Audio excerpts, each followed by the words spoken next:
సహోదరుడు కింద మెసేజ్ చేశాడు, పక్కన వాళ్ళ కోడలు ఉంది చూసావా? చూసారా? ఈరోజు మీ అత్తమామని బాగా చూసుకుంటున్నారా?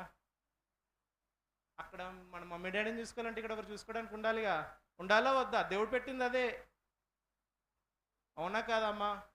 మన పెద్దవాళ్ళు ఎంత గౌరవిస్తే అంత దీర్ఘాశ్వాసం అవుతాం అంట. నిజమండి ఇది. మీరు నమ్మితే నమ్మండి, లేదంటే లేదు. అందుకే ఇక్కడ యోహాన్ గారు 100 ఏళ్ళ దాకా బతికారు. ఎందుకు? పెద్దవాడిని గౌరవించారు.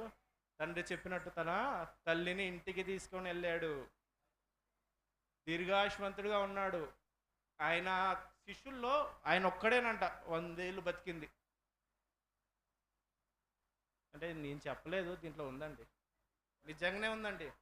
అంటే మీరు ఏమన్నా నమ్మట్లేదు, అందుకే చెప్పాల్సి వస్తుంది.